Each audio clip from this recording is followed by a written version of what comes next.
yang mau tinggal bersamaku di sini hanya ada satu pilihan. Dia fisabilillah. Jadi orang-orang ini kasihan, mereka harus diajari, kasihan mereka ini. Nah jadi gini, Mereka kalau misalnya adalah orang yang tidak tahu. kasihan emang. Mereka adalah orang yang tidak tahu, hanya semangat beriman tapi tidak ada ilmunya. Makanya kita selamatkan mereka. Silakan lanjut, Dinda. Ya, jadi kalau misalnya kalau mau mengampuni doang mah ini juga bisa, Bre. Siapa? Serafim juga bisa. Seorang daripada Serafim. Kalau yang dipakai adalah meninggalkan, artinya apa, Pak? Kalau berkuasa meninggalkan, nggak cocok. Yesus berkuasa meninggalkan dosa. Saya juga. Saya juga Lah itu derita lu, itu kitab lu yang menceritakan, itu kitab lu, bukan saya. Itu kitabmu yang mengatakan itu Yesus berkuasa meninggalkan dosa. Itu deritamu. Ya udah, ganti kata mengampuni di situ. Ganti kata siapa Epes di situ, ganti. Ganti kata api di situ, ganti. Jangan kata api di situ. Apa kek? Sambal belado kek, apa kek? Nah terus artinya apa kalau yang kamu pakai meninggalkan itu artinya apa? Loh, apa cocok gitu? Kalau Enggak, jadi kayak gini loh, anak manusia berkuasa meninggalkan dosa. Kalau iblis kan dia tetap tinggal dalam dosa, dia nggak bisa betul. Dia keluar dari dosa. Kalau manusia itu berkuasa. Nah, sama seperti orang kafir. Tidak berkuasa lagi meninggalkan dosa. Kenapa? Karena Al-Quran sudah menggariskan wa mathalul ladzina kafaru kamathalil ladzi yan'iku bima la yasma'u illa du'a wa nida. Orang-orang kafir itu seperti hewan yang diteriaki, mendengarkan suara, tapi mereka tidak mengerti arti suara itu. Dari pagi kita menjelaskan, Anda nggak paham-paham. Kenapa? Ini Al-Quran mengatakan itu. Makanya Al-Quran mengatakan apa? Innal ladzina kafaru min ahlil kitab wal musyrikina fi nari jahannam khalidina fiha ulaika hum syarrul bariyah. Orang-orang kafir itu adalah sejahat-jahatnya makhluk. Sejahat-jahatnya serigala, sejahat-jahatnya singa, harimau, buaya dan seterusnya. Orang-orang kafir jauh lebih jahat. Jahat. Gimana? Aku jahat ke jahat. kamu. Anda menyatakan pencipta langit dan bumi itu pernah dibunuh oleh manusia. Itu kejahatan. Loh. Anda nggak sadar. Jahat pada Tuhan begitu, itu. Bre. Tulisnya begitu. iman. Loh. Anda nggak sadar itu. Tuhan pencipta langit dan bumi yang maha suci Anda katakan mati terkutuk. Anda katakan itu tidak sesat, tidak jahat. Itu maunya dia begitu. Itu cara maunya dia lu kiper. Ada aja maunya dia. Loh. Itulah yang dikatakan kamu itu jahat. Ulaika hum syarrul bariyah. Orang-orang kafir itu adalah manusia, makhluk terjahat yang ada di atas muka bumi. Sejahat-jahatnya makhluk. Tidak ada lebih jahat daripada orang kafir Kristen. Ini Al-Quran yang mengatakan itu. Berarti curhat gitu ya. Curhat gitu ya.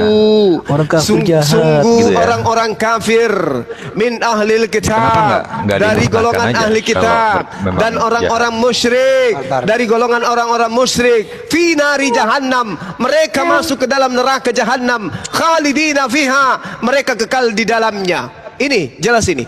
Apa yang dikatakan oleh Yesus? Waspadalah kepada ahli kitab, celakalah engkau wahai ahli kitab, celakalah engkau wahai orang Farisi. Innal ladzina kafaru min ahlil kitab wal musyrikina fi nari jahannam khalidina fiha. Apa pembuktian Al-Quran?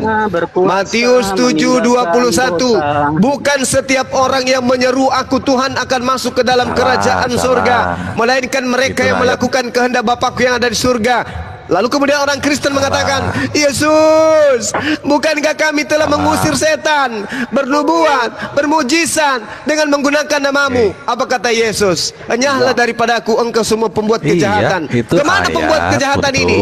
Di dalam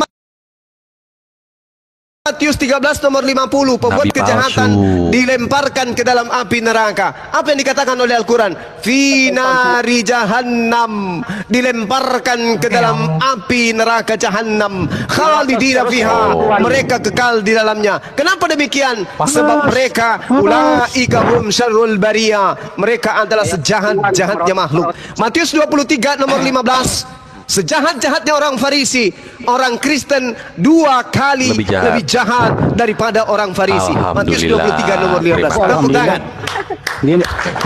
Kembalikan Kembalikan ke topik, dengarkan dulu biar Jo, nggak tombol kemana-mana. suren ada di pengaturan, Jo. Ya, kembalikan ke topik. Anso, dengarkan sini saya, Pak Anso. Anda berdua ini sebenarnya yang mengampuni dosa itu Bapak atau Yesus? Pak Freddy dulu, Pak Freddy. Oke. Pak Freddy dulu. Di situ kan Yesus berkata bahwa bahwa anak manusia. Saya nggak nanya itu. Sebutkan dulu yang mengampuni dosa Bapak atau Yesus? Bapak, tapi Bapak sudah memberikan kepada Yesus. Saya ulang lagi ya, yang mengampuni dosa Bapak atau Yesus? Bapak, tapi Bapak sudah menyerahkan semua kuasa kepada Yesus. Jadi Bapak sekarang pensiun. Jadi Bapak pensiun. Tidak pensiun, tapi sudah terus apa kerjanya? Semuanya. Apa kerjanya dia kalau semua diserahkan ke Yesus? Ngapain tanya kerja dia? Ya kan katanya sudah diserahkan ke Yesus. Ya sudah, itu sudah. Jadi Bapak nggak jadi Tuhan lagi. Jadi Tuhan tetap. Bukan gitu Bang Andi. Ntar dulu Pak Anso, ini Freddy dulu harus dijelaskan biar kelar ini urusan. Pak Freddy, yang Tuhan yang mana? Bapak atau Yesus? Bapak. Dua-duanya Tuhan saya. Dua-duanya. Jadi Tuhanmu dua. Nah kan. Oke. Nah. Bukan gitu. Jangan dibangka Pak Hanso. Diam dulu Anda. Enggak. Jadi Pak Freddy mengatakan, saya diam benar. dulu biar jelas. Anda diam dulu. Jadi Pak Freddy mengatakan Tuhannya dua, Bapak dan Yesus. Kenapa? Oke, kalau kedua-duanya Tuhan, yang mana yang paling berkuasa? Semua kuasa sudah diberikan kepada Yesus. Enggak, kalau kedua-duanya Tuhan, yang mana yang paling berkuasa? Yang paling berkuasa, Yesus berkata, Bapa lebih besar daripada aku. Yang lebih besar yang mana? Bapak atau Yesus? Yesus berkata, Bapa lebih besar daripada aku. Berarti Bapak lebih besar? Bapa lebih besar. Terus yang Tuhan yang mana? Yang Tuhan ya semuanya. Bapa ya Tuhanku, Yesus ya Tuhanku. Jadi Yesus Tuhan kecil, Bapak Tuhan besar? Bisa dikatakan seperti itu. Oke, cukup. Langsung Banyuma masuk, monggo. Itu belon berarti Bang Andi. Besar-besar belon. Kurang tepat. Maksudnya tuh begini. Cepet gitu loh. Biar nggak muter gitu. Maksudnya Bapak mengampuni manusia. Lu jangan lurusin temanmu, Hanso. Lu jangan lurusin temanmu. Taruh yang ribut. Wa qala Allahu la tattakhizu ilahaini itsnain. Innama huwa ilahu wahid. Fa iyaya farhabun. Dan Allah berfirman, janganlah kamu menyembah dua Tuhan. Ilahaini itsnain. Jangan kau menyembah dua Tuhan. Hanya dialah Tuhan yang Maha Esa. Maka hendaklah kepadaku saja kamu takut. Makanya saya katakan, orang Kristen itu tidak memahami ahad, tidak memahami Esa itu seperti apa. Al-Quran mengatakan, wa qala Allahu la tattakhidhu ilahaini itsnaini. Innama huwa ilahu wahid. Jadi Allah mengatakan, innal ladzina tad'una min dunillahi ibadun amsalukum fad'uuhum falyastajibu lakum in kuntum shadiqin.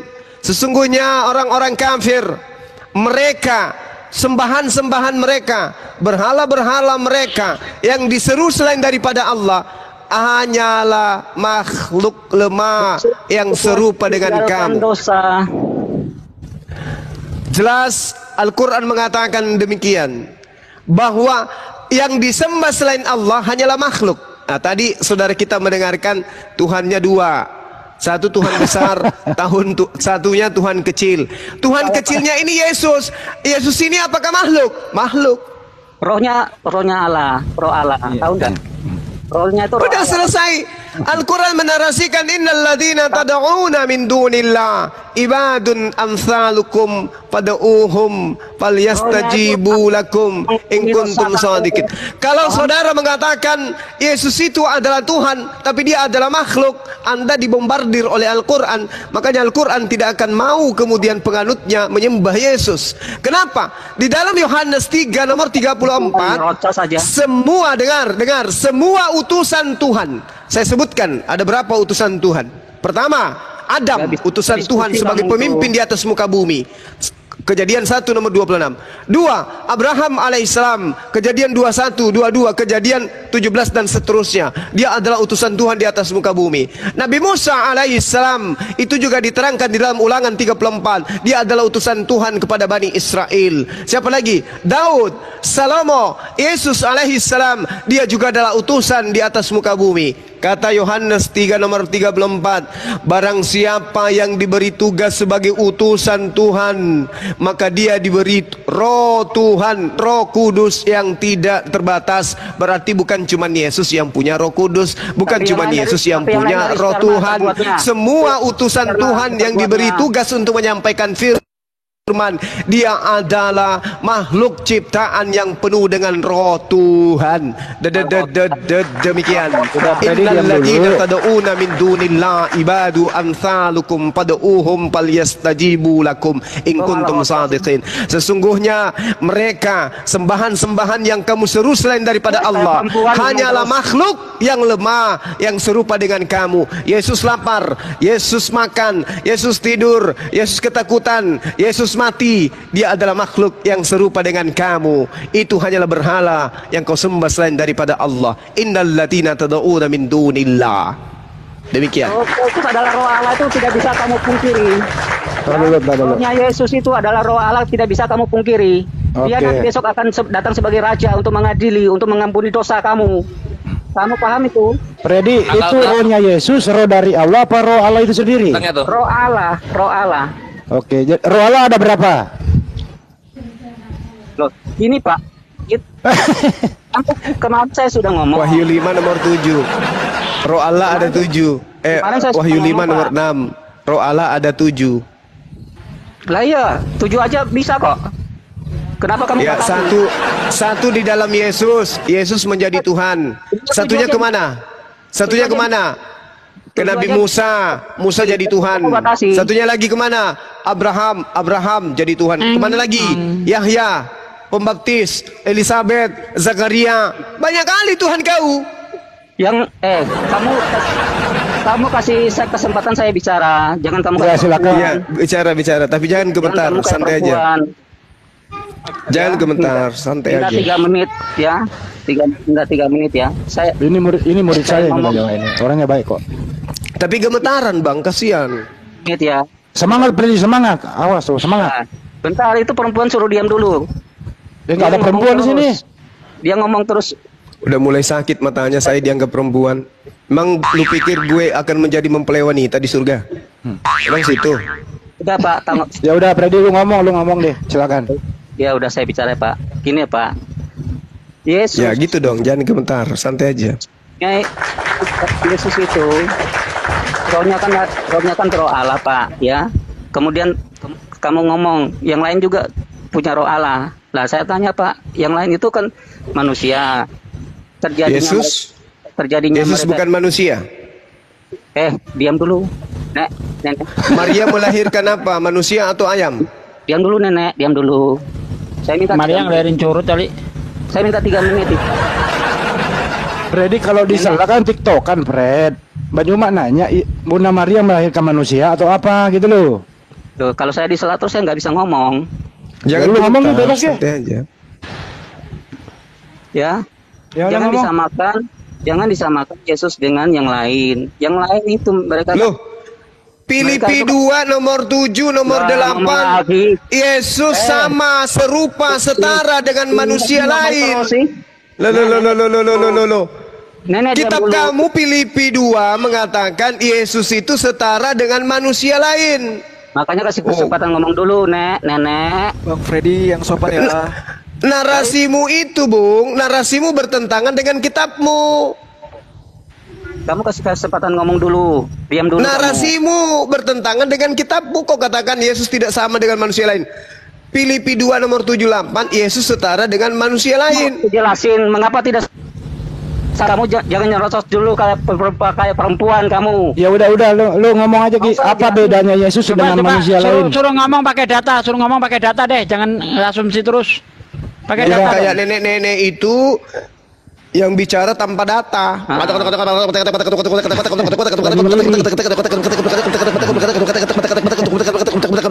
Saya juga bisa. Kalau tanpa data bisa saya. Anda belum kalahkan saya. Kayak kodok kan. Ya udah Fred, gini. Bicara pakai data. Sekarang saya kasih waktu. Fred, dengerin.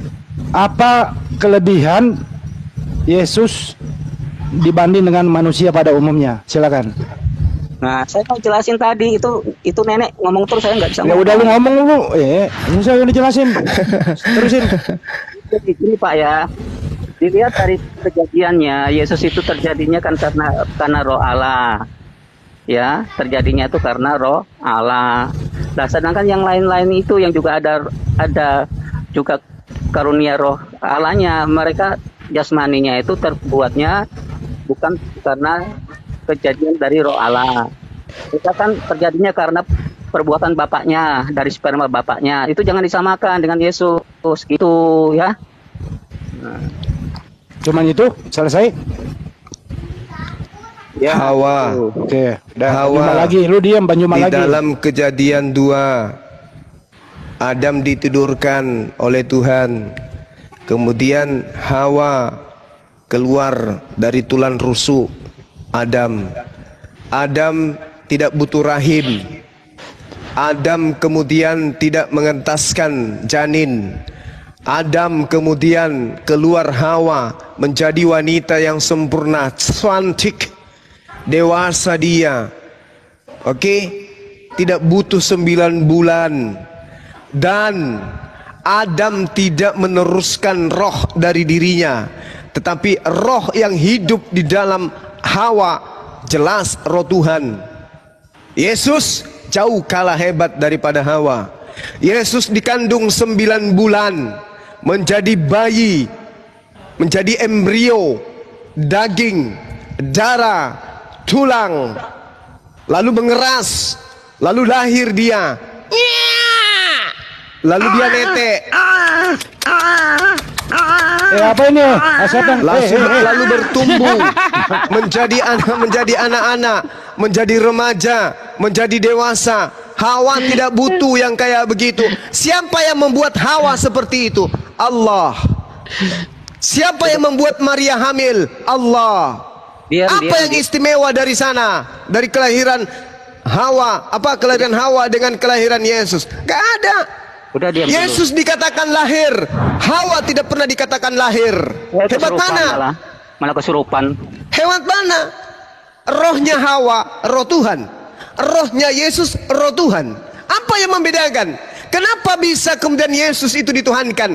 Karena Yesus sampai di meja Romawi. Hawa tidak sampai di meja Romawi. Romawi menginginkan Dewa Horus itu menuzul menjadi manusia. Maka Zeus mengentaskan pengajaran, kemudian muncullah Yesus.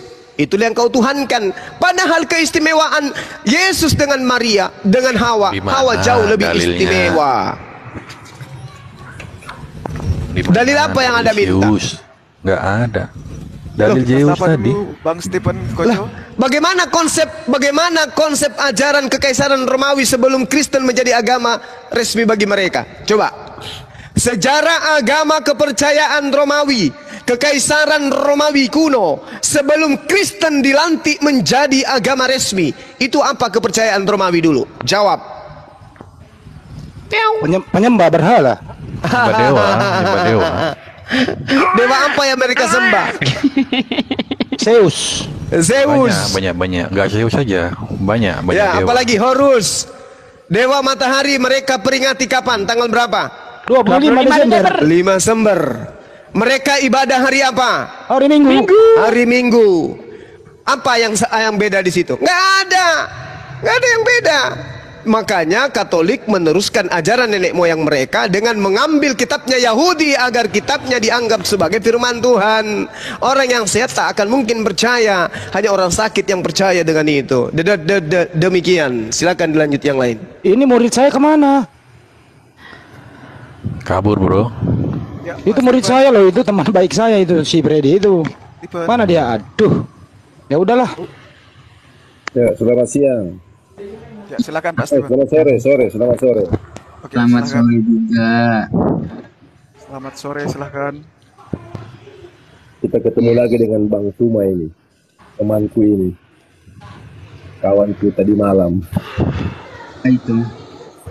Kenapa Pak Stefan? Ya, Bang Tuma. Tadi malam kita bahas-bahas masalah Injil Yohanes 17 ayat 3. Ya. Apa itu, Pak? Mengenal Allah, satu-satunya Tuhan Allah, dan mengenal Yesus Kristus yang Engkau utus. Kan aku kasih pertanyaan. Inilah hidup yang kekal itu bahwa mereka... Kaget dia. Apa itu? Jangan bercanda muridku lagi ngomong. Siapa lagi itu ada meong? Kaget saya. Silakan Pak Stephen, Yohanes 17:3 ada apa di sana, Pak? Silakan, Pak. Ya, dikatakan inilah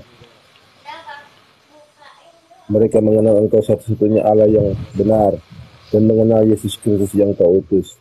Aku tanya yang diutus oleh Allah yang benar gitu ya. Ya, aku tanya sama Bang Suma, sudahkah engkau mengenal Yesus Kristus yang diutus Allah itu? Gimana cara kenalnya? Nggak kelihatan.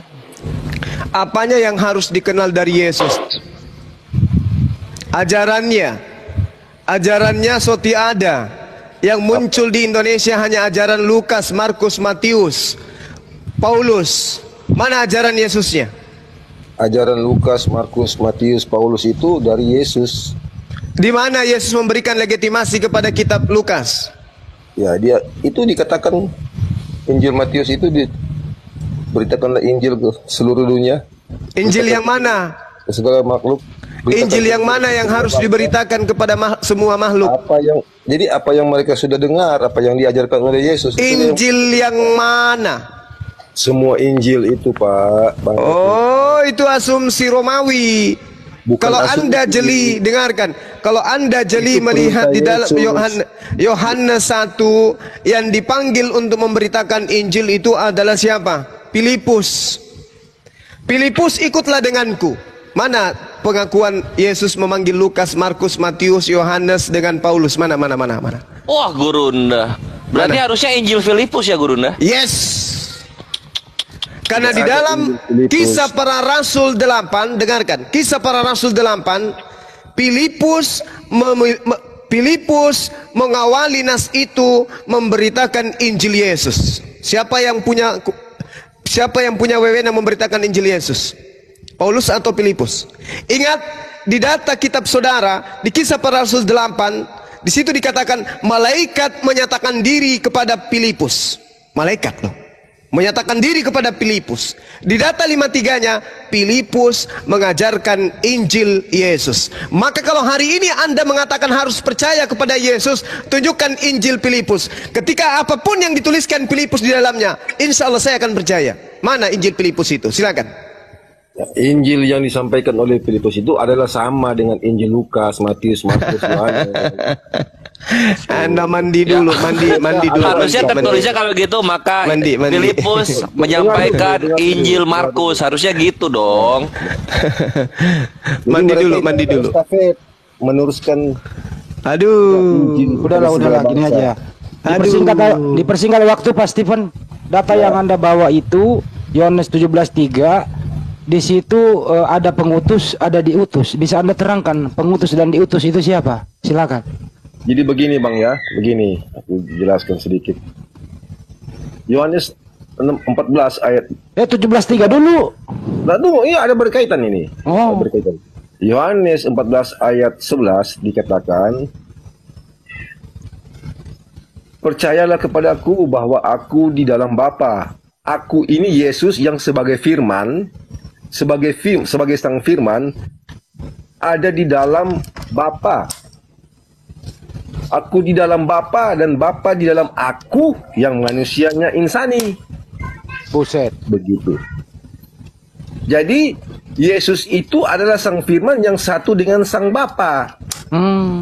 Jadi Yesus dan Bapa menyatu. Iya, satu hakikat. Oh iya. Makanya dia katakan aku dan Bapa adalah satu. Yang ngomong ini Yesus. Aku dan Bapa adalah satu. Satu apa Pak? Satu apa dia? Makanya itu sudah dikatakan tadi, mengenal Yesus Kristus yang Engkau utus. Ya, kalau kamu mengenal hanya sebatas begitu ya, berarti kamu belum mengenal Bang Suma. Yesus itu utusan atau dia pengutus Pak? Dia itu diutus. Yang diutus itu adalah Sang Firman itu. Yang mengutus Yesus siapa, Pak? Yang mengutus Yesus siapa? Bapa itu sendiri, Allah itu sendiri. Apakah Bapa dan Yesus sama? Sama. Oke, sama. Baik, Anda Yesus standby. yang sebagai Firman. Udah, Anda standby dulu biar Banyuma jelaskan. Bapa dan Yesus sama, Banyuma. Monggo. Apanya yang sama, Bung? Apanya yang sama? Sama, segala sesuatu yang Bapa punya adalah aku punya. Bapak punya ilmu pengetahuan tentang hari kiamat. Yohanes 16 ayat 15 dikatakan, segala sesuatu yang Bapa punya adalah aku punya. Apa sih segala sesuatu itu? Segala-galanya, Bang. Iya. Bapak punya pengetahuan kapan hari kiamat. Yesus punya nggak? Nah, makanya aku katakan tadi, aku yang sebagai firman hidup. Boleh lagi Bapa dan Bapa di dalam aku. Allahu Akbar, Masya Allah. Aku di dalam Yesus. Lalu siapa yang di Yukhadi'unallaha walladzina amanu. Pak Stephen kalau ditanya itu ya dijawab tuh, Pak. Bapak punya pengetahuan tentang hari kiamat. Apakah Yesus punya pengetahuan tentang hari kiamat? Anda katakan sama, silakan. Kan aku sudah katakan Yesus itu kan terdiri dari Duinatur sebagai kealahan. Ngelesnya ke Duinatur. Ya memang begitulah, Bang. Berarti nggak sama dong. Yesus Duinatur, Bapak Duinatur nggak? Enggak, Bapak itu satu. Yesus berapa natur? Duinatur sebagai karena dia nggak, saya tanya dulu, izin dulu. Dengerin baik-baik. Bapak berapa natur? Bapak itu satu. Kalau satu udah standby. Kalau Yesus berapa natur? Ada di dalam Yesus. Dengarkan dulu. Bapak berapa natur? Berulang-ulang, Bang. Berapa natur Bapak? Bapak adalah esa. Oke, Bapak satu natur. Oke, diam dulu. Yesus berapa natur? Yesus itu terdiri dari manusia dan kealahannya itu. Oke, Yesus beri natur, Bapak satu natur. Sama atau beda? Bang, aku kasih contoh ayatnya, Bang. Beri aku kesempatan. Langsung aja dulu jawab dulu ini biar cepet gitu loh. Yesus beri natur, Bapak satu natur. Sama atau beda? Bagaimana, Bang? Saya ulang ya. Yesus beri natur, Bapak satu natur. Sama atau beda? Ya, Bapak itu esa, diam di dalam pribadi Yesus yang manusia, Bang. Yakin? Yakin, Bang. Oke, selamanya ya, diam ya. Beri. Bapak ada berapa? Beri aku kesempatan. Enggak, Bapak ada berapa? Berulang lagi. Enggak, Bapak ada berapa? Bapak itu satu. Masuk ke dalam diri Yesus, berdiam ke dalam diri Yesus, betul? Kan tadi kan sudah dikatakan mengenal Yesus, mengenal Bapak berdiam ke dalam diri Yesus. Artinya Yesus membawa Bapak ke muka bumi, betul? Yesus bukan membawa Bapak yang di surga. Dia turun sendiri, Bang. Dia diutus. Iya, Bapak turun ke bumi di dalam diri Yesus, betul? Iya, begitu. Oke. Waktu Bapak turun ke bumi di dalam diri Yesus, apakah di surga masih ada Bapak? Ada. Allah itu, Allah Bapa itu katanya turun ke bumi, Pak. Tidak bisa dibatasi oleh ruang waktu. Anda yang membatasi, Pak. Anda yang memasukkan ke dalam diri manusia, Pak. Nggak bisa. Makanya tunggu, aku jelaskan dulu ini. Diam dulu, Pak. Aku mau bicara. Saya diam, Pak. Saya diam, Pak. Kalau Bapak di surga berarti Yesus mati. Aku diam dulu, aku mau jelaskan. Ada seorang perempuan yang sakit pendarahan sudah 12 tahun, Bang. Kenapa bercerita perempuan ya? Dulu, Bang, dengar. Ini cerita di dalam Alkitab ini. Apa itu perempuan, Pak?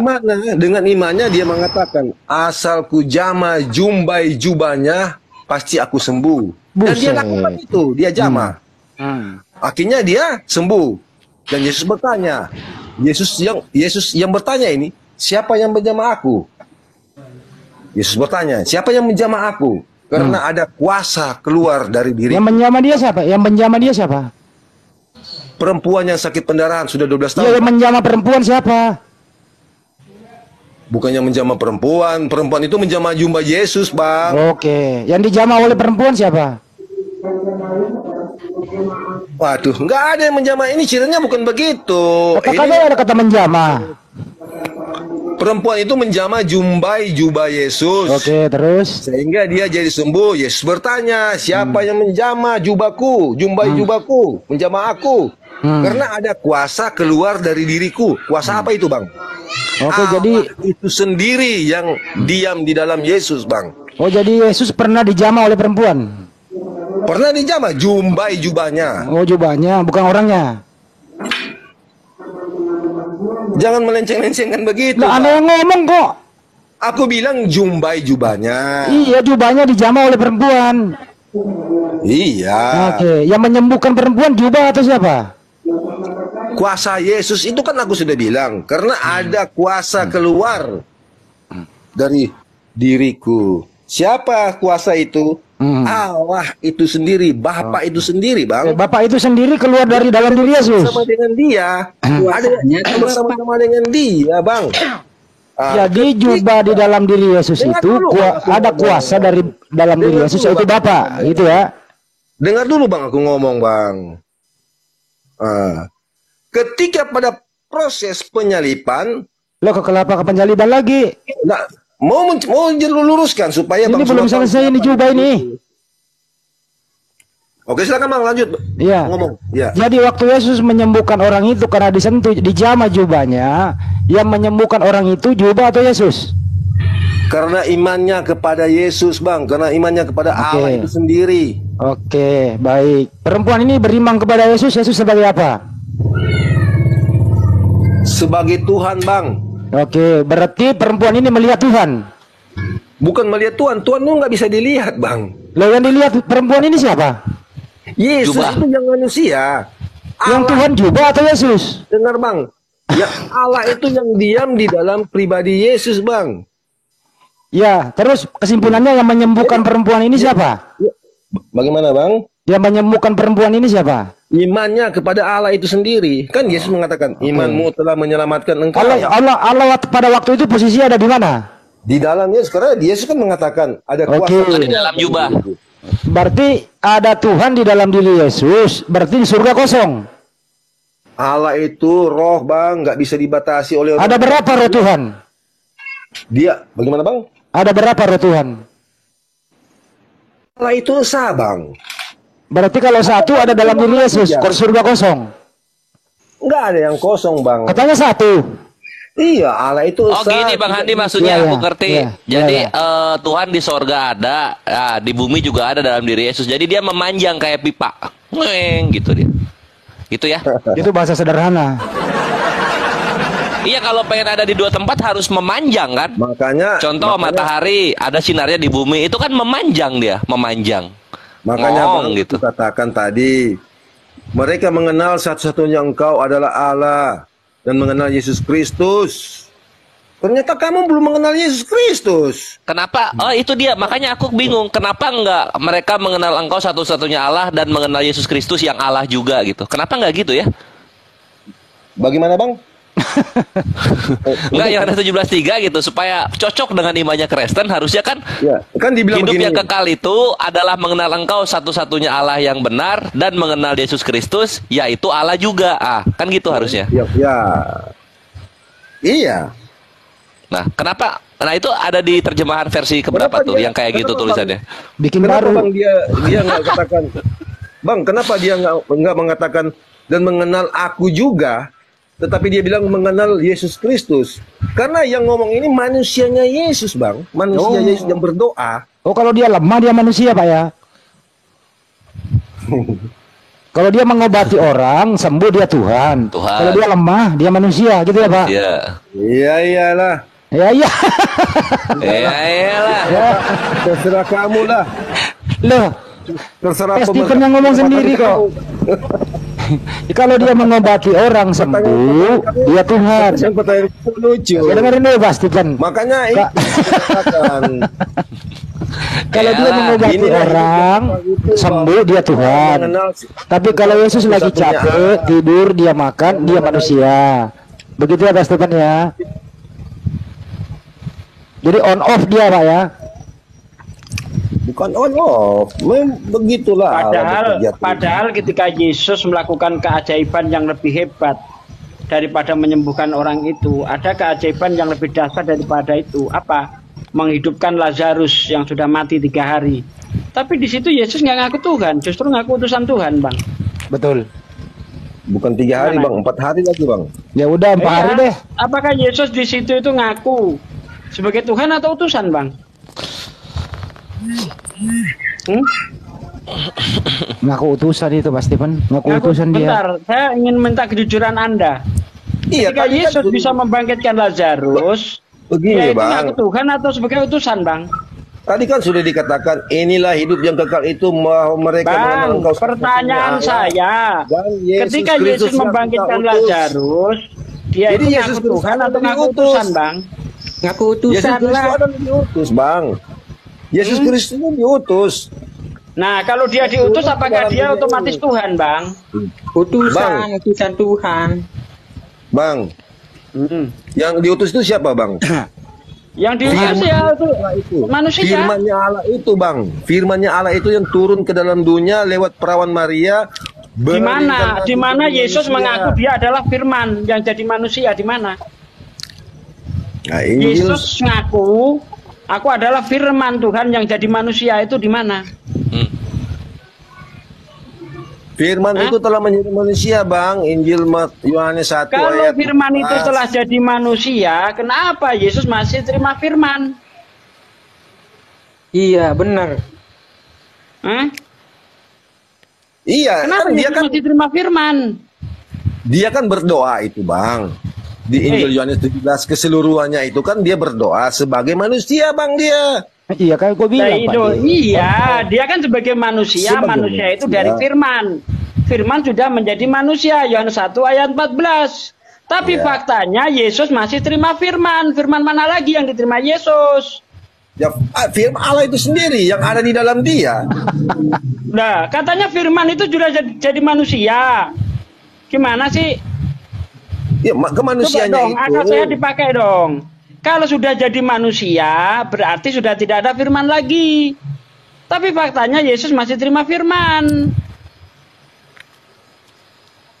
Ini kamu nggak bisa. Firman Utina. Mana sih? Iya ya, Ini Satsuki. bohong-bohongan atau enggak ini Firman jadi manusia ini? Assalamualaikum warahmatullahi wabarakatuh. Waalaikumsalam warahmatullahi wabarakatuh. Firman itu telah menjadi manusia dan tinggal di antara kita. Firman yang satu-satunya yang ada pada Tuhan itu, pada mulanya adalah Firman. Firman beserta Allah, Firman itu adalah Allah, Firman itu jadi manusia. Berarti pada diri Tuhan sudah tidak ada Firman lagi. Logisnya seperti itu konsekuensi logisnya seperti itu. Gitu loh. Tapi faktanya Yesus masih terima Firman. Salam semua. Salam. Ya. Sama ini juga Satsuki, aku bingung. Kenapa firman Tuhan yang turun? Kenapa nggak pendengaran Tuhan yang turun itu? Atau apa? Penglihatan Tuhan yang turun? Kenapa firmannya yang turun? Nanti kan ada iri dong. Sifat-sifat Tuhan yang lain kan pada iri. Kami juga ingin turun ke bumi Tuhan, gitu. Saya jawab. Ya. Boleh saya jawab ya? Silakan. Jadi kamu harus mengerti dulu yang namanya esensi keilahian itu. Apa sih Tuhan?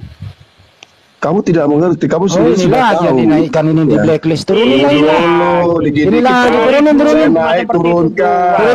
Turunin ini lagi sampai nih. Turunin sampai itu. Kayak gitu doang. Sampai itu. Kamu nggak ngerti Tuhan. Kalau kalian ngerti Tuhan, kenapa sudah 2000 tahun masih cakar-cakaran masalah Tuhan? Faktanya kami orang Islam nggak ada lagi cakar-cakaran masalah Tuhan. Kojo, gimana tuh Kojo? Pak Stephen kembali ke topik ya Pak. Siang teman-teman Islam. Iya, kembali ke topik ya. Topiknya adalah waktu Yesus membangkitkan Lazarus dari kematian, Yesus itu di situ Tuhan atau dia utusan Tuhan? Itu topiknya dulu, silakan. Ya, dialah Tuhan. Karena dia Tuhan Pak D, katanya Pak D. Membangkitkan. Nah itu dia berarti nggak baca Bible. Padahal di dalam Yohanes 11 ayat 41 Ketika Yesus membangkitkan Lazarus, Yesus itu menengadah ke atas dan berdoa dia. Aku Ya bacain, Pak De. Bentar, nggak apa-apa, biar aku aja. Ya Bapak, aku tahu Engkau selalu mendengarkan aku, tetapi karena banyak orang yang berdiri di sini mengelilingi aku, supaya mereka tahu bahwa Engkau lah yang telah mengutus aku. Nah, pinter Bang, pinter. Iya, berarti dia Supaya mengaku mereka utusan, mengenal bukan ngaku dia, Bang. Tuhan. Kenapa tadi Anda Supaya- katakan ngaku Benar. Tuhan? Supaya mereka mengenal dia Bang, sama dengan 17 Mengenal ayat sebagai 3 apa, tadi. Bang? Mengenal sebagai apa, Mengenal Bang? Yesus Kristus yang kau utus. Sebagai apa, Itulah Bang? maksudnya, Bang. Sebagai utusan. Nah, di dalam Yohanes 13 ayat Supaya mereka 16, mengenal. seorang utusan tidak sama dengan yang mengutus. Seorang hamba tidak lebih tinggi daripada tuannya. Kalau utusan dan yang mengutus itu sama, mana ayatnya? Mana ayatnya? Ada. Yohanes 10 Di mana ayat 30, ayatnya Bang. yang mengutus dan diutus itu sama? Mana ayatnya? 10 ayat 30, Bang. Yohanes 10 ayat 30. Aku Woi, itu bukan satu. yang mengutus yang diutus sama. Aku dan Bapak adalah satu. Satu apa, Bang? Satu hakikat, Bang. Satu. Ngawur. Ngawur. Anda baca sampai ayat 34, Bang. Biar jelas, Bang. Aku dan Baca, Bapak Bang. adalah satu Baca. orang. Bentar, nih saya terangin. Diam. Baca Yohanes 16 Bentar, ayat bentar, Bang. 15. Segala sesuatu bentar. yang Bentar, kata jangan punya loncat pada dulu, jangan bukunya. loncat dulu, bentar. Jangan loncat dulu, bentar. Di situ Yesus berkata, aku dan Bapa adalah satu. Sekali lagi orang Yahudi ingin melempari batu. Lalu kata Yesus, ya, banyak pekerjaan baik yang berasal dari Bapakku. Pekerjaan baik manakah yang membuatmu mau melempari aku?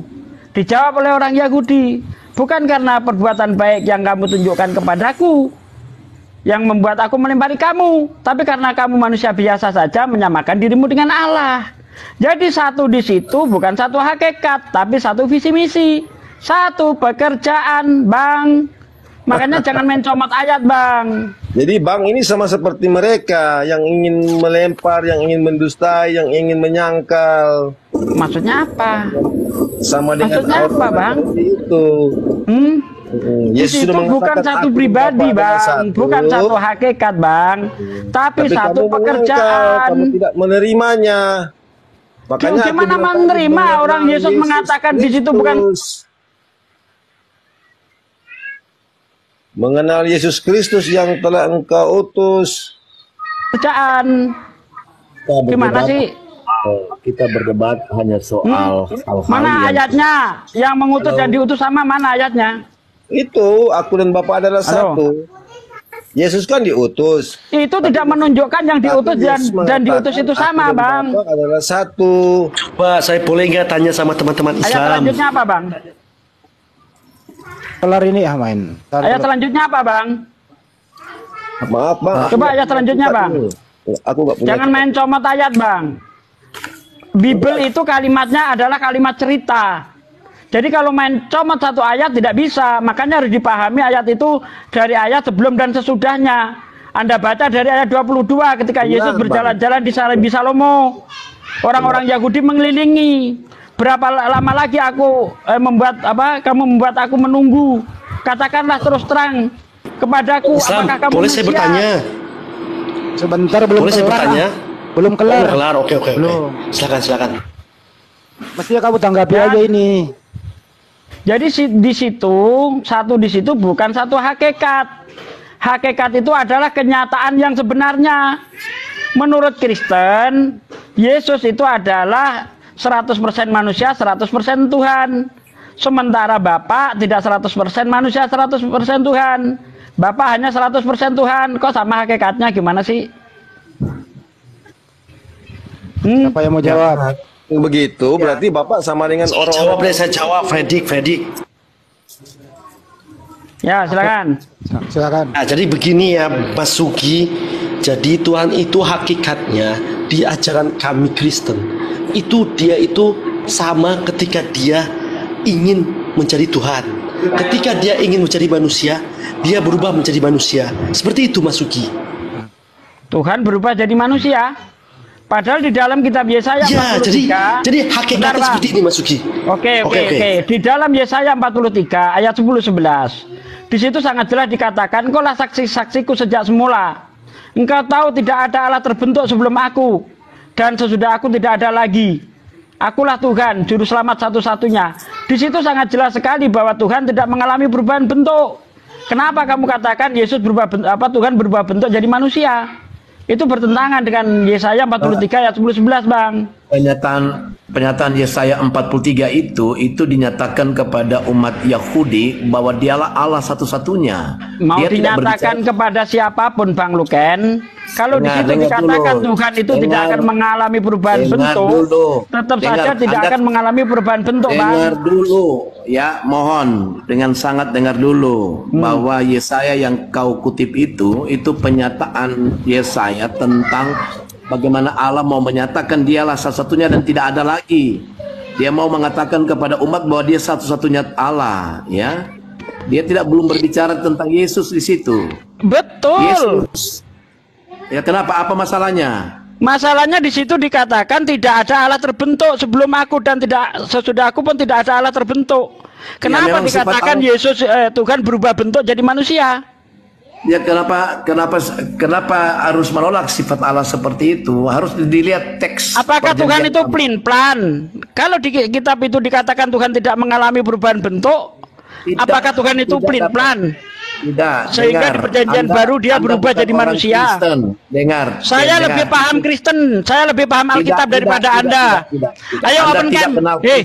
Ayo open camp debat dengan saya tanpa buka Bible, sanggup enggak? Tolong jangan. Kalau Anda lebih paham Alkitab, bentar. Kalau Anda lebih hafal Alkitab, bentar Bang Luken. Dengar dulu. Kalau Anda lebih hafal Alkitab, open camp debat dengan saya tanpa buka Bible seperti saya ini. Ini saya sambil tiduran, nggak perlu buka Bible. Sanggup? Saya juga di luar tidak buka Bible. Jadi saya juga tidak buka Bible. Ayo buka silakan. Ya. Open camp, ayo open camp.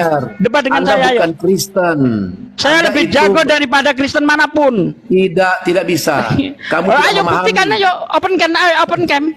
Buktikan kamu dengan tidak saya. Memahami, ya. Kata Kamu siapa tidak nggak paham? Oke. Kata siapa nggak paham? Ya. Ya, aduh, cuma kayak gitu doang. Aduh. Coba, Mas Ugi, coba Mas Ugi baca di Markus 14:62. Itu kalau bukan dia Tuhan, dia nggak akan mungkin duduk di sebelah kanan Allah Bapa. Oh, berarti Tuhanmu jejer dua gitu? Jejer dua? Tidak.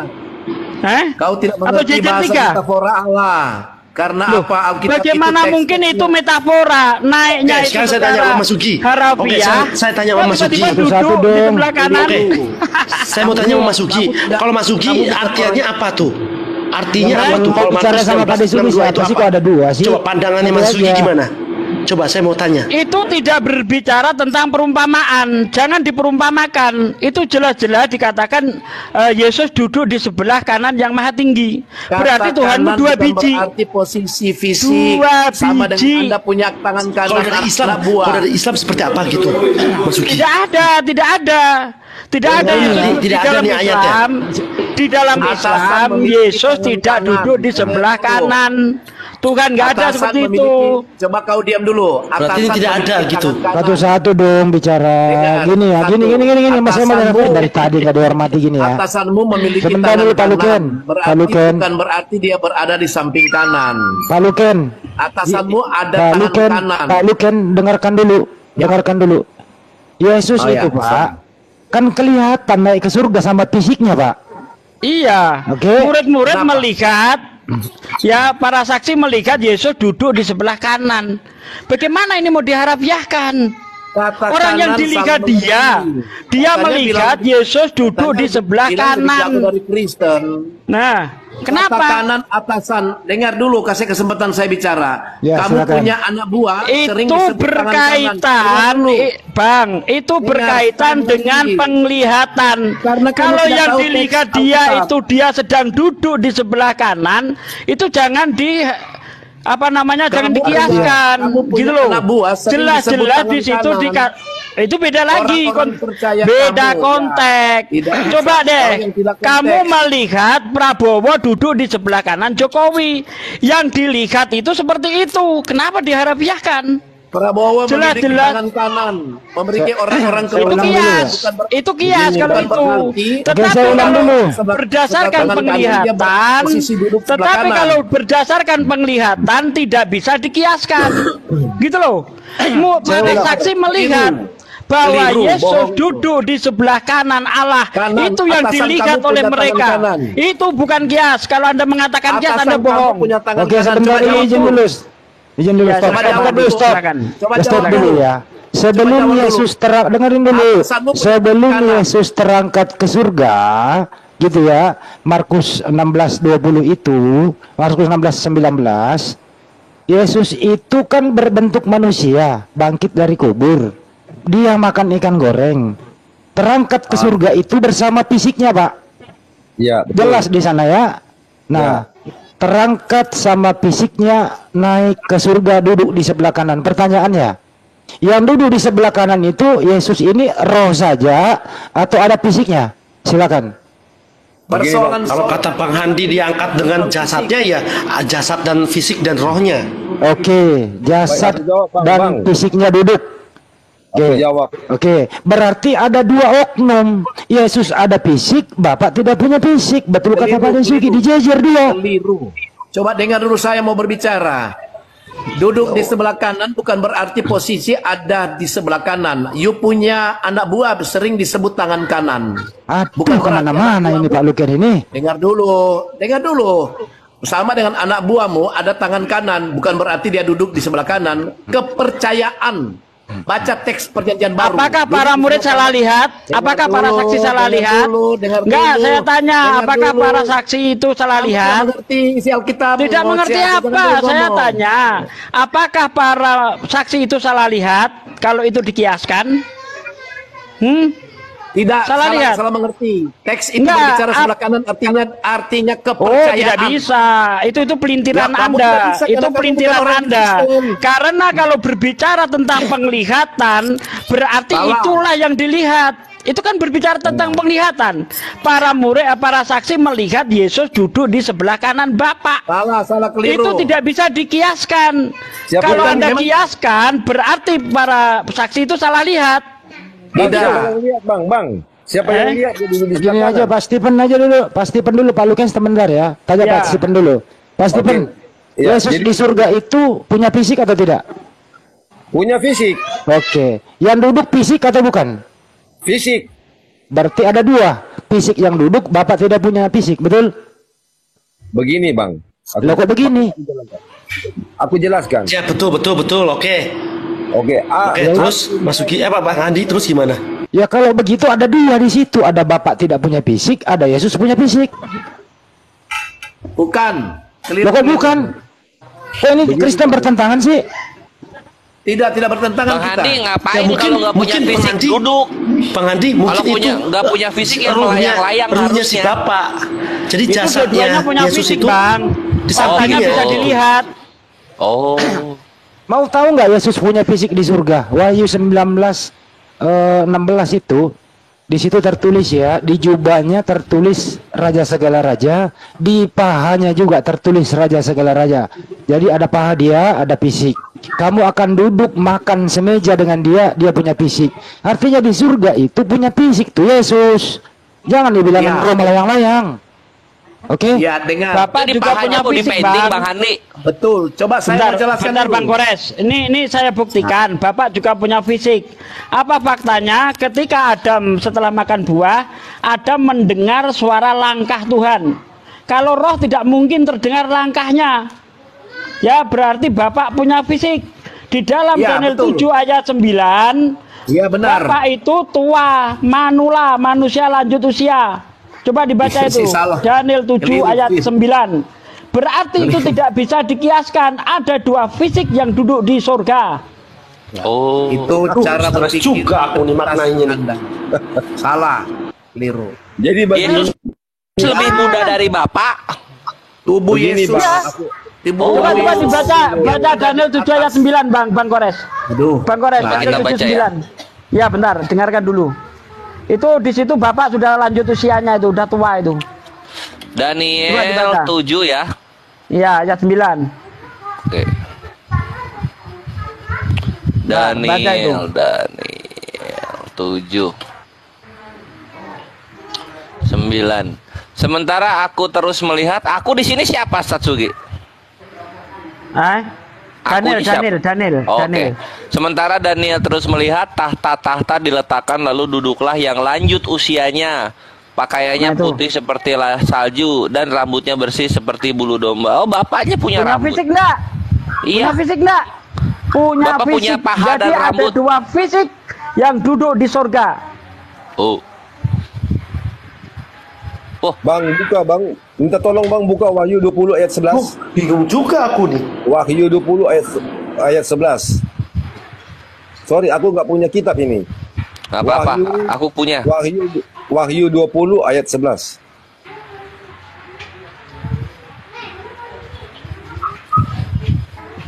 Langsung hilang itu lu Ken, di ulti Satsugi. Buset dah, Satsugi nih. Ambil tiduran lo itu. Ya, tolong bang.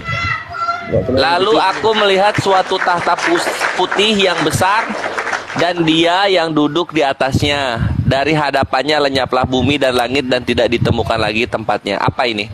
Maksudnya? Apa? Jadi siapa yang duduk situ? Yesus bang. Terus anak domba siapa? Yesus yang duduk. Anak domba ya dialah Yesus itu. Oh, jadi yang duduk Yesus, yang anak domba Yesus juga. Iya, dia yang duduk itu Yesus. Nggak ada siapa-siapa di situ bang. Yang tuh duduk di atas takhta putih itu Yesus bang. Kembali kepada Markus, Bang Kores, kembali kepada Markus 16. Aku pengen lihat dia bingung dulu. Coba kalau di Wahyu 52 siapa dong kalau gitu? Wahyu 5 nomor 1. Wahyu 5 nomor. Iya. Jadi di sini kan gini nih. Maka aku melihat di tangan kanan dia yang duduk di atas tahta itu. Nah, ini Yesus nih. Apa? Coba. Maka aku melihat di tangan kanan dia yang duduk di atas tahta itu sebuah gulungan kitab. Ini Yesus nih. Ya. Yesus ini yang tegas dong. Ulangi dari bawah, dari sebelahnya. Soalnya kecil bang. Oke. Maka aku melihat di tangan kanan dia yang duduk di atas tahta itu sebuah gulungan kitab. Ini Yesus. Oke. Nah terus di sini berikutnya yang duduk di atas tahta itu ngomong begini. Lalu datanglah anak domba menerima gulungan kitab itu dari tangan dia yang duduk di atas tahta itu. Anak domba siapa? Paulus berarti ya? Bukan Paulus. Kena dia. Berarti di ayat 1 itu bukan Yesus. Tapi Tuhannya Yesus, Bang. Aduh. Jadi lanjut dari Tuhan. Lanjut. Oh, aku kira anak dombanya Paulus. Siap, silakan Ustaz, gas. Ya, jadi kembali lagi kepada Markus 16 yang mengatakan para saksi itu melihat Yesus duduk di sebelah kanan Bapa, itu tidak bisa diharafiahkan. Kalau itu diharafiahkan Anda sedang ditipu. Karena jelas-jelas yang dilihat berarti itu sesuai penglihatan. Yang dilihat itu ada 2 sosok sedang duduk di sebelah kiri dan kanannya. Tidak bisa itu dikiaskan. Penglihatan tidak bisa dikiaskan. Titik. Misalnya saya lihat Kores sedang merokok, itu tidak bisa dikiaskan itu, karena sesuai penglihatan. Begini bang. Gitu loh. Aku jelaskan bang ya. Begini. Ya. Duduk di sebelah kanan Allah Bapa itu, penulis Markus itu mengambil gambaran pada peristiwa Raja Daud yang mengatakan begini, duduklah di sebelah kananku sampai ku buat musuh-musuhmu tertumbuk di bawah kakiku. Kenapa? Istilah sebelah kanan itu adalah kehormatan, Bung. Berarti para murid itu tidak benar-benar aku bicara. Bentar, pertanyaan saya, apakah para murid itu tidak benar-benar melihat Yesus duduk? Aku dulu bicara, Bang. Artinya dia telah berpulang kembali ke asalnya dari mana ia datang, yaitu Allah sendiri di surga. Oke, udah. Berarti para saksi itu tidak benar-benar melihat Yesus duduk di sebelah kanan Bapak. Saksi yang mana, Bang? Markus nggak pernah lihat itu, Bang. Itu adalah bukan Markus, makanya dibaca dulu, jangan komentar. Coba dibaca sampai ayat 20 tuh, coba dibaca itu. Coba setelah Yesus terangkat, coba baca sampai ayat 20 itu, Markus 16 tuh. Coba bacakan Bang Kores. Kalau itu dikiaskan, berarti yang dilihat oleh para saksi tidak seperti itu. Berarti bohong-bohongan dong. Coba baca Bang Kores. Markus 16. Ya? Oh, Markus ya, 16. Ayat-ayat okay. 19 20 itu. Markus tuh ini. 16. Nah. Oh iya. Itu tuh. Sesudah Tuhan Yesus berbicara demikian kepada mereka, terangkatlah ia ke sorga, lalu duduk di sebelah kanan Allah. Tuh. Coba. Ini tuh maksudnya gimana? Ya, ini tuh Markus melihat atau ada orang cerita ke Markus itu tuh? Para saksi, karena di kisah para rasul itu nanti dikisahkan para saksi melihat itu.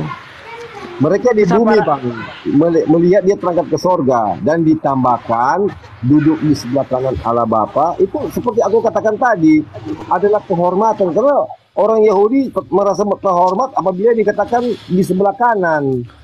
Sorga lu pendek ya, Stephen, sorga lu pendek banget. Ya? Pendek sorganya? Bukan pendek, Bang. Ini kita bahas yang lain aja, Bang, bukan yang itu. Lanjut, Stat. Nah, aku mau ngomong dulu. Jadi begini, Bang. Di zaman Raja Daud itu ada bait Allah di situ terbagi dua. Mana satu? Dengar dulu, Bang. Ya. Ruang Maha Kudus dan ruang kudus dan ruang Maha Kudus. Ya. Di ruang Maha Kudus itu ada takhta Allah, sebab di situ ada tabut perjanjian. Dan Raja Daud itu membangun istananya di sebelah kanan. Siapa yang duduk di sebelah kanan takhta situ, dia berkuasa untuk memerintah. Nah, itu Raja Daud itu Raja Daud itu Tuhan itu sendiri nggak? Yes. Coba Bang Kores. Ya. Coba lihat di dalam Kisah Para Rasul 1 ayat 9 sampai 11 coba. 1. Kisah Para Rasul itu. Bukan cuma Markus aja yang ngomong. Bentar Bang, biar dibaca dulu, Bang. Ini dia menyaksikan. Coba. Kalau menyaksikan berarti ya betul apa yang dilihat itu. Tidak bisa itu dikiaskan itu. Coba. Sesudah ia mengatakan demikian, terangkatlah ia disaksikan oleh mereka. Oh iya bener, oi. Nah, saksikan, oi. Angkat. Pada waktu terangkat, Bang. Berarti mereka itu menyaksikan Yesus duduk di sebelah kanan. Enggak, Bang. Enggak ada yang bisa gimana lihat, sih? Masa yang disaksikan lain dengan yang di... Jangan terlalu... Berarti bohong dong itu. Para murid itu melihat. Gimana sih? Pada waktu dia naik ke surga, mereka menyaksikan. Waduh. Pada waktu dia naik ke surga, dia terangkat ke surga, mereka menyaksikan. Tetapi duduk di sebelah kanan itu adalah gambaran, Bang. Itu seperti aku katakan tadi. Begitu, Bang. Halo. Di sini teman-teman Islam, berarti di sini ada yang membohongi nih. Ya, Bang Kores, open mic, Bang. Ya, siapa yang bohong?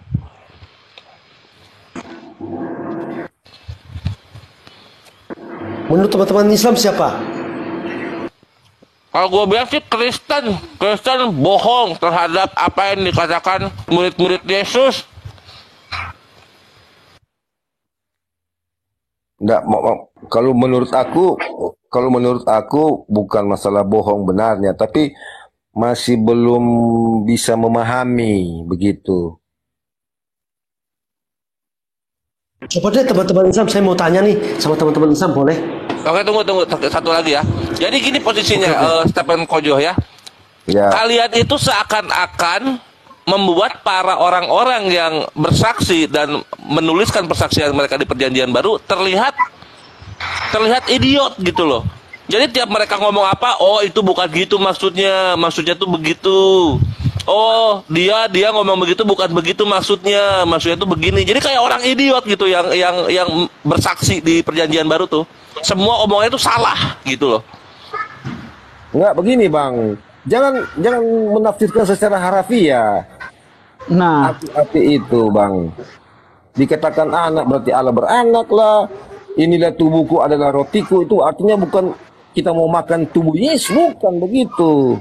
Tubuhku adalah rotiku dan darahku adalah anggur. Itu bukan begitu. Jangan salah tafsir. Nah kalau itu kita ngerti, anggur itu artinya darah Tuhan, kalau roti itu artinya apa? Daging Tuhan. Jadi minta hikmat lah supaya bisa memahami. Sejak kapan penglihatan itu bisa dikiaskan? Itu sejak kapan? Contoh saya melihat Bang Kores ngerokok, apakah itu bisa dikiaskan? Artinya Bang Kores sedang batuk? Begini, bisa seperti itu. Mereka melihat saya melihat Bang Kores sedang merokok, artinya Bang Kores kena penyakit paru-paru. Begitu, bisa begitu. Ada-ada aja kalian ini. Penglihatan itu nggak bisa dikiaskan, Bang. Iya, mereka melihat, menyaksikan pada waktu dia terangkat ke sorga dan duduk di sebelah kanan Allah. Mana bisa orang melihat ke surga? Nah itu deritamu. Makanya kita tulis begitu. Dengar dulu Bang, makanya aku jelaskan tadi itu ya juga ya gambaran Bang. Siapa yang duduk di sebelah kanan, dia berkuasa untuk memerintah. Seperti di zaman Raja Daud. Berarti melihat berarti bukan melihat bukan berarti melihat. Ya mereka melihat, benar-benar melihat dia. Nah, yang dilihat apa? Yang dilihat? Yang dilihat apa? Yesus terangkat ke surga. Tetapi terus, lanjut. Itu gambaran lanjut. Aja si penulis Bang. Coba sebentar teman-teman. Jangan sampai cuma terangkat doang. Ayat itu ada terusannya Bang. Kalau memang bisa menjawab, mungkin saya mendapatkan pencerahan. Saya bertanya.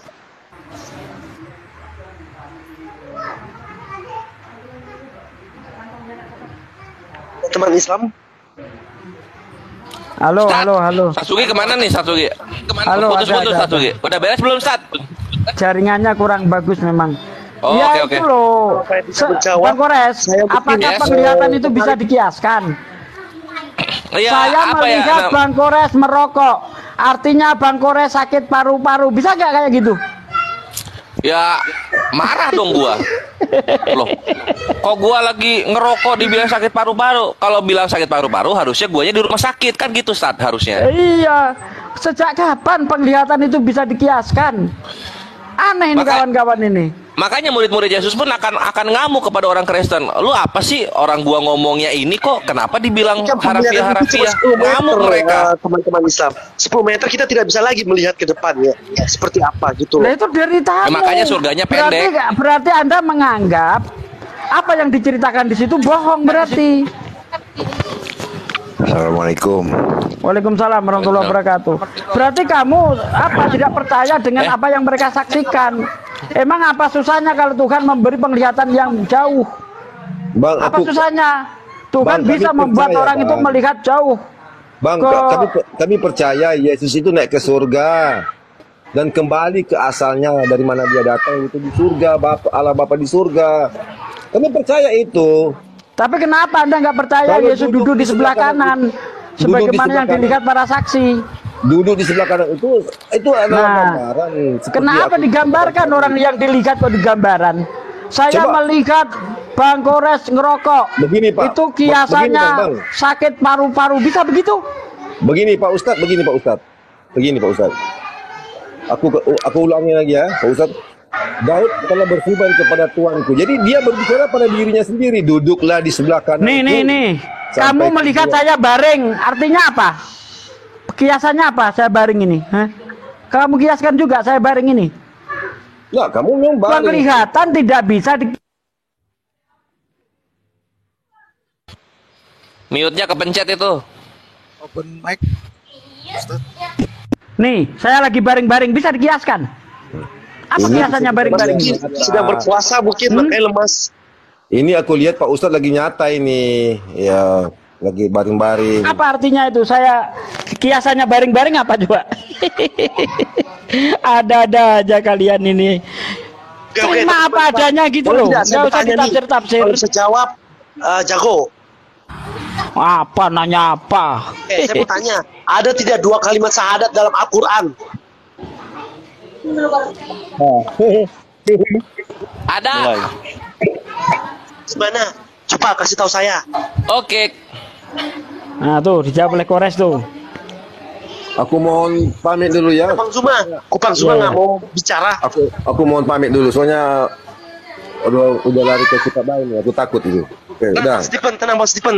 Saya akan jelaskan kepada teman-teman Islam ini.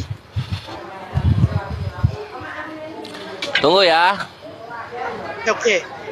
Kalau nggak coba Bang Zuma menjelaskan. Soalnya masalah kitab lain atau Al-Quran itu aku nggak paham sama sekali. Bang Stephen, coba kita tanya kepada teman Islam, kan katanya saya baca juga di dalam Al-Quran bahwa Islam adalah agama yang benar. Nah, coba kalau memang agama benar, pasti ada tulisan 2 kalimat Ini satu, lalu yang kedua ini, aduh, bocil gua.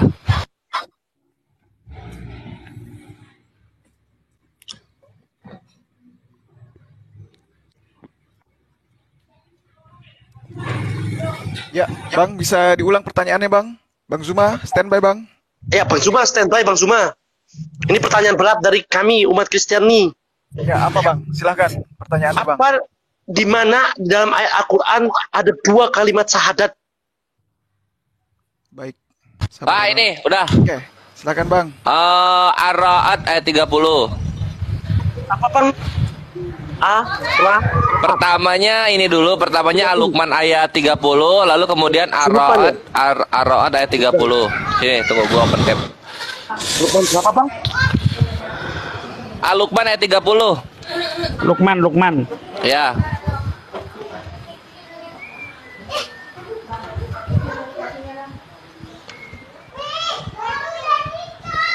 Kul, dialah Tuhanku, tidak ada Tuhan selain Dia. Ar-Ra'd ayat 30.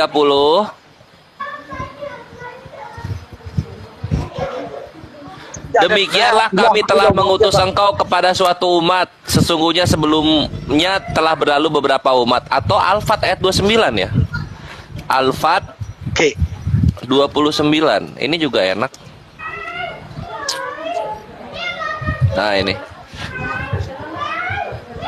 Nah, Muhammadur Rasulullah, Muhammad adalah utusan Allah. Nah itu, tuh, ini syahadat yang kedua. Ini syahadah yang kedua. Ini syahadah yang pertama. Bocil. Ada, Bang. Nabi Muhammad saja, Bang. Muhammad dan Rasulullah. Ya memang Ini syahadat itu. Asyhadu Allahnya mana? Ini.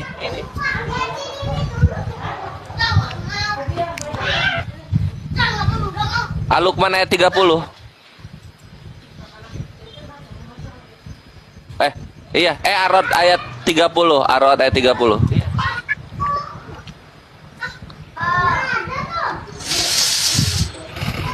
Dar, selamat datang di kebenaran.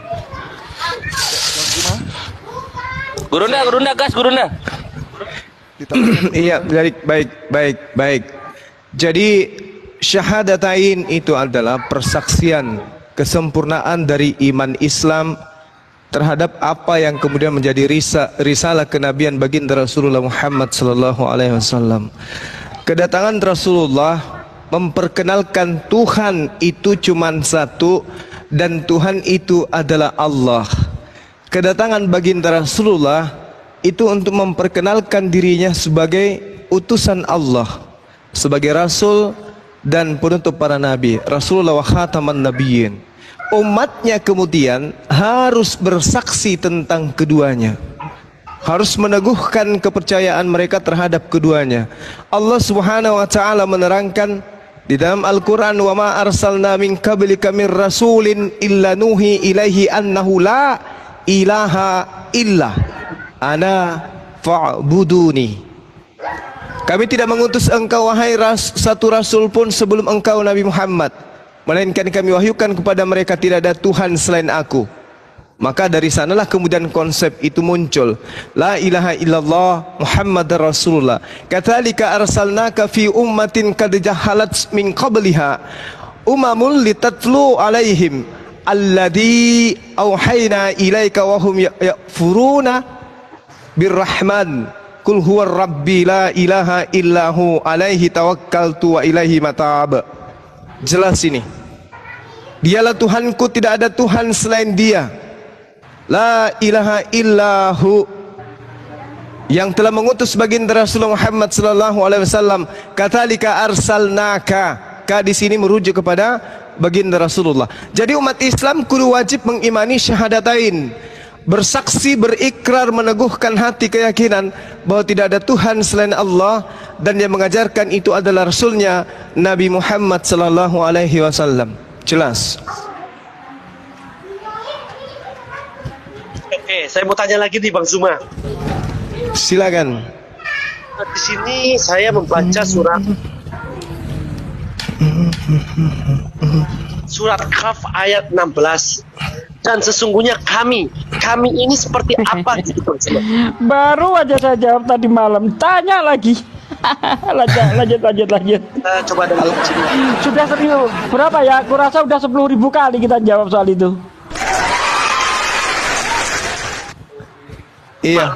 Saya lagi coba lagi belajar agama yang benar. Okay. Baik. Bang, saya tanya Bang, kamu pernah nulis surat kepada atasan atau orang yang kamu hormati enggak Bang? Pernah, saya pernah bekerja. Oke. Pernah menulis surat. Itu di akhir surat Anda tulisannya apa Bang? Hormat kami bukan Bang? Saya menulis hormat saya. Hormat kami Bang, mana ada hormat saya? Itu Anda nggak sopan kalau hormat saya Bang. Oh, jangan bohong. Saya serius, bener. Itu ya keumumannya itu menurutnya hormat kami, bukan hormat saya. Tuntunan yang benar ketika kita bikin surat bukan hormat saya, tapi hormat kami. Itu menunjukkan kesopanan. Ya. Nah, di Riau Bang, di Riau orang-orang Melayu Riau kalau menyebut aku itu dengan kata kami Bang. Jadi untuk memahami bahasa Arab jangan pakai tata bahasa Indonesia. Karena kami atau nahnu di dalam bahasa Arab itu artinya untuk jamak keagungan atau jamak li takdim, keagungan. Ketika Allah berkata kami nahnu, itu maksudnya menunjukkan keagungan Allah. Begitu Bang. Monggo Ki Juma dilengkapi. Iya. Jadi di dalam bahasa Arab, ketika kita mencoba untuk memahami tentang Allah di surah Kahf yang Anda ceritakan tadi, harusnya Anda sampai kepada data ayat 29 tentang kata kami di situ. Kami ini jama atau tunggal. Di situ Anda akan sampai kepada finalnya. Ma yubaddalul qawlu ladai wa ma ana bisallam milil alamin. Ana, jadi kami di situ adalah aku. Keputusanku, tidak dikatakan keputusan kami, tidak dapat diubah. Dan aku, tidak dikatakan dan kami, tapi aku. Kenapa? Karena di situ Allah sedang menceritakan hakikat dirinya, wujud dirinya. Wa ma ana bizzallamin lil abidin. Lil abid, sorry. Jadi di sana berbicara mengenai hamba-hamba, abid, hamba. Nah, keputusanku tidak dapat diubah dan aku tidak menzalimi hamba-hambaku. Keputusanku. Memang Allah sering mengatakan kata kami dalam arti bahasa Indonesia, tapi kami di sana bukan berbentuk bahwa Tuhan itu jama', Allah itu banyak, tidak. Tetapi itu semata-mata untuk menyatakan keagungannya, kebesarannya.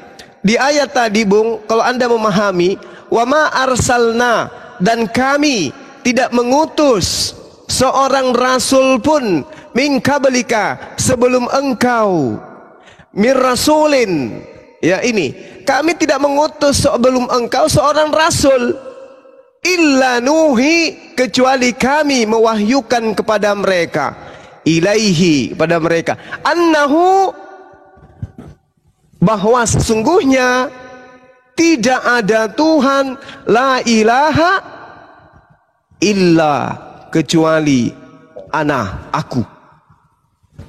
Maka sembahlah aku, fa'buduni.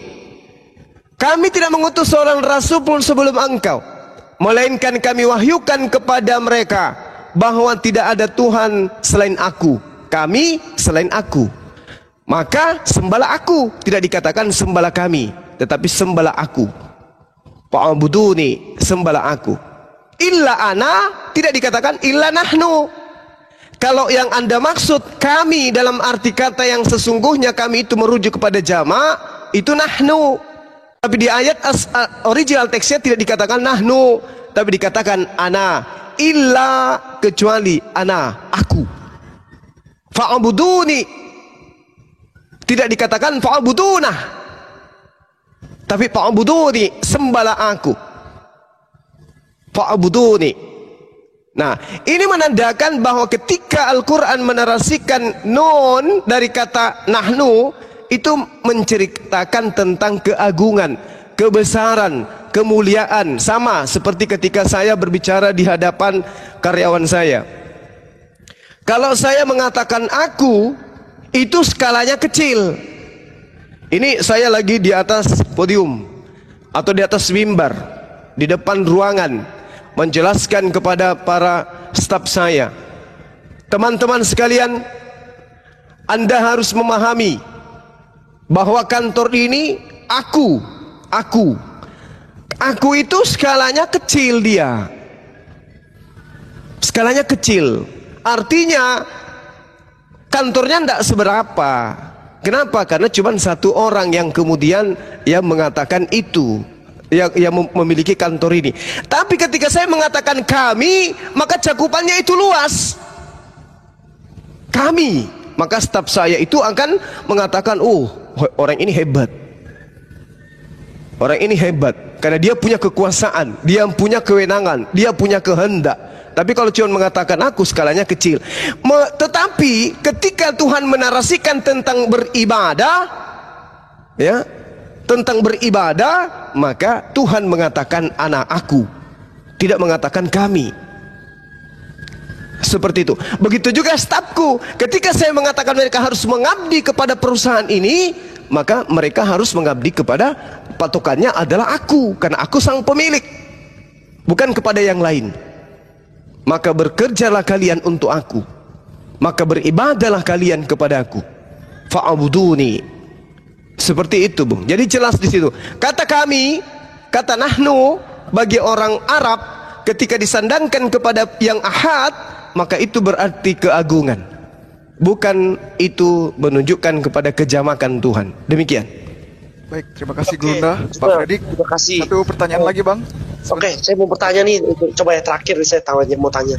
Surat Al-Azab ayat 56, Bang Zuma. Allah dan malaikat-malaikatnya bersalawat untuk Nabi. Mana yang tinggi? Allah kah, malaikat-malaikatnya kah, atau nabinya? Iya, baik. Jadi kalau saya kemudian mengatakan memuji kepada staf saya, bukan berarti staf saya jabatannya lebih tinggi.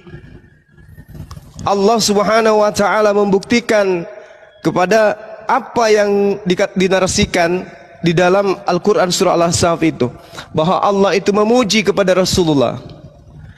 Allah Subhanahu wa taala, sebentar Bang Zuma, berarti bukan doa ya? Memuji. Gimana? Salam itu. Iya, memuji. Betul.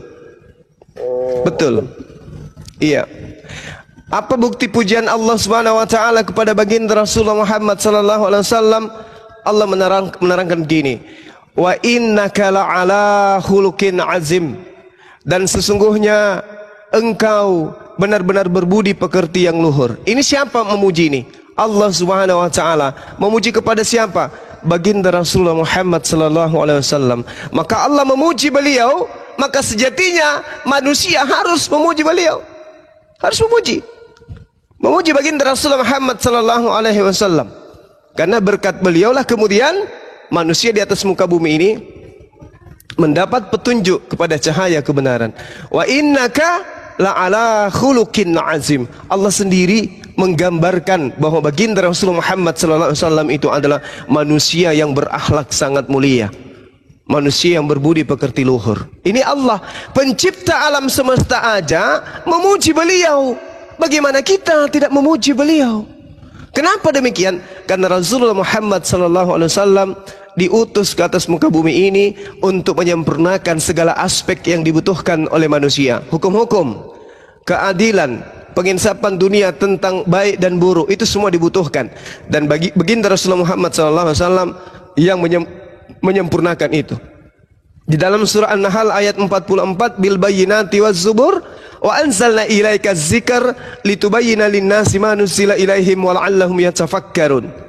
Mereka kami utus dengan membawa keterangan-keterangan berupa mukjizat dan kitab-kitab, dan kami turunkan Al-Qur'anul Karim kepadamu wahai Nabi Muhammad agar engkau menerangkan kepada seluruh umat manusia apa yang diturunkan kepada mereka, apa yang harus berlaku kepada mereka, apa yang harus mereka lakukan agar mereka memikirkan.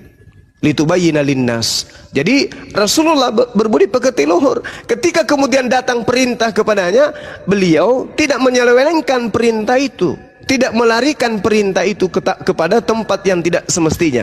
Beliau menyampaikan apa yang diperintahkan oleh Allah, itu yang disampaikan kepada manusia. Itu Bang. Ya Bang Fredrik. Mungkin kita bakal akhiri live ini Bang ya. Soalnya di sini udah mau maghrib. Mungkin dari Bang Fredrik closing statementnya, silahkan Bang. Ya, mungkin saya mendengarkan penjelasannya begitu mencerahkan. Cuman bagaimana cara kita ketika orang tua kita tuh tidak menyukai kalau kita pindah agama atau kita memeluk agama lain gitu. Apakah itu kan termasuk juga di dalam hukum Taurat itu tidak boleh melawan orang tua seperti itu? Apakah itu tidak melanggar perintah Tuhan juga gitu? Ya gitu sih closing saya. Oke. Terima kasih Bang ya.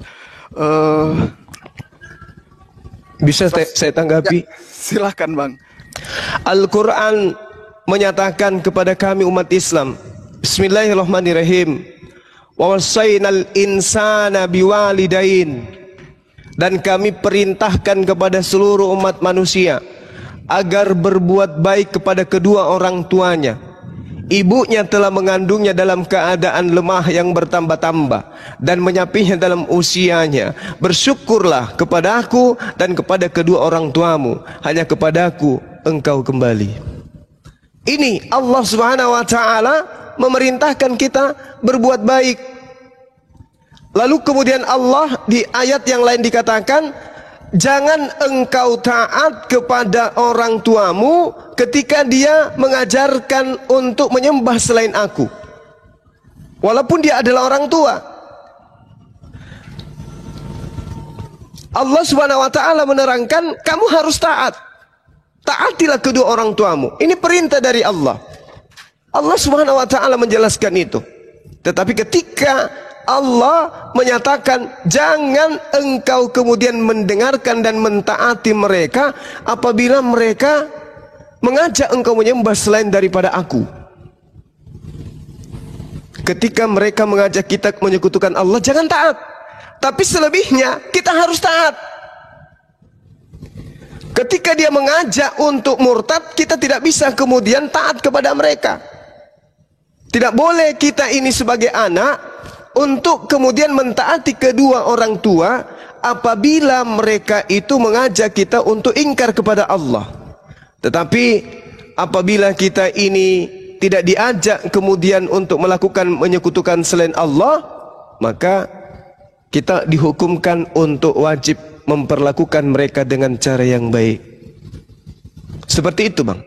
Meskipun kita beda keyakinan, Allah memerintahkan jangan engkau taat kepada mereka ketika mereka kemudian mengajarkan kamu menyembah kepada selain daripada aku.